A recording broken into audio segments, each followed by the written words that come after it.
Lexington, Kentucky was a city of importance during the American Civil War, with notable residents participating on both sides of the conflict. These included John C. Breckinridge, Confederate generals John Hunt Morgan and Basil W.Duke, and the Todd family, who mostly served the Confederacy, although one, Mary Todd Lincoln, was the First Lady of the United States, wife of President Abraham Lincoln.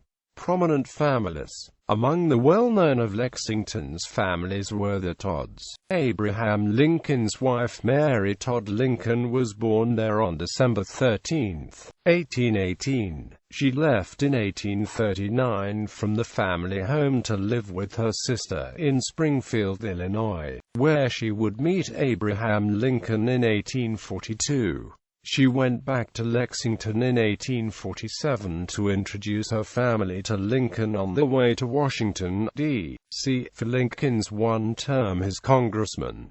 The Lincolns returned twice more to the city in 1849 and 1850, the latter to cope with the death of a son. The Todd family was split apart by the war. Mary's father, Richard Smith Todd, had 14 children, of whom 6 chose the Union side, while 8 others went for the Confederacy, save for Levi Todd. The Todds that remained in Lexington during the war were pro-Confederate, and did not hide the preference. Also affected were the Breckinridges and Clays.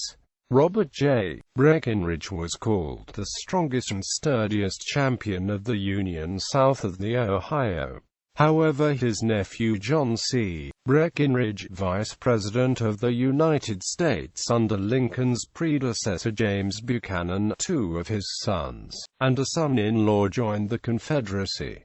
Of Henry Clay, 7 grandsons, 3 sided with the North, and 4 went for the South. The Morgans, on the other hand, were in one mind and were sympathetic to the Confederacy. 1860 to 1862. Lexington was preparing for the war even before Lincoln's election, when Kentucky Governor Beriah Magoffin established pro-Southern Home Guards in March 1860. The Lexington Rifles were the first to join. When Lincoln was elected president, United States flags stopped being displayed in the city. When news of the Battle of Fort Sumter reached Lexington, the leader of the Lexington Rifles, John Hunt Morgan, telegraphed Confederate President Jefferson Davis to offer assistance, and raised the Confederate flag above the city's woolen factory. The first conflict in Lexington took place in August 1861.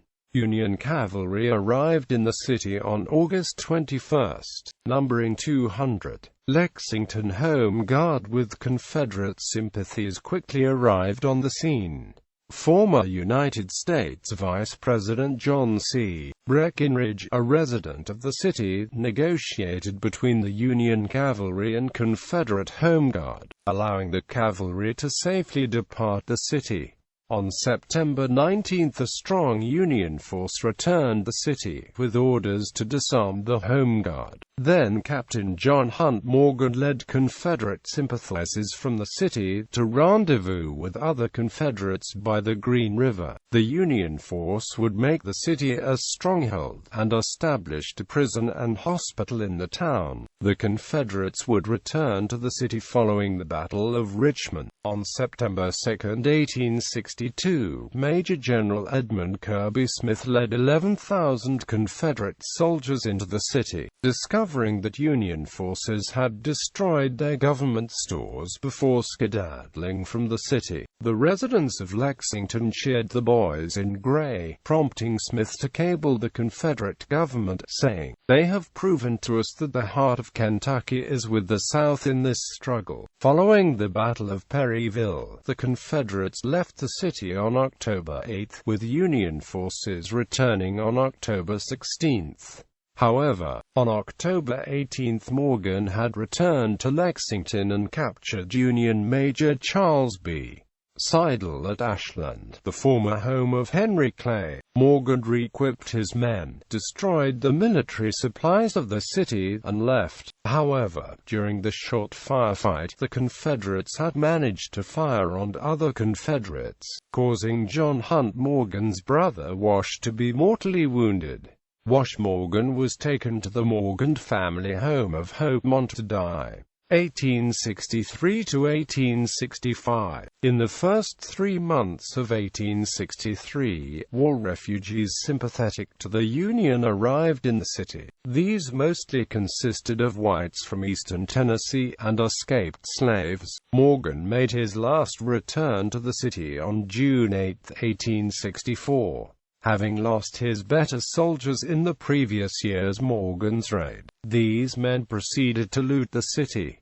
At least $13,000 in varied monies and $25,000 of horses were taken, with clothing stores looted as well. Morgan left for Cynthiana, Kentucky, where he was defeated, causing him to leave Kentucky for Virginia. Morgan was killed in Greenville, Tennessee the following September. In February 1865, John C. Breckinridge was selected to be the Secretary of War. At the end of the war he left the country until given amnesty in 1868. Aftermath. In 1868, John Hunt Morgan was reinterred in Lexington Cemetery, including his brother-in-law Basil W.Duke. There are 2 of 7 Civil War generals buried in the cemetery.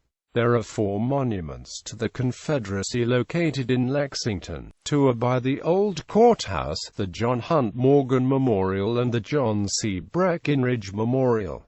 The other 2 are in Lexington Cemetery, the Confederate Soldier Monument in Lexington and the Ladies' Confederate Memorial. There are no monuments to the Union in Lexington, unlike Louisville, where only 1 of the 4 monuments is for Confederates. Correction: Louisville has 3 Confederate monuments and 2 Union monuments.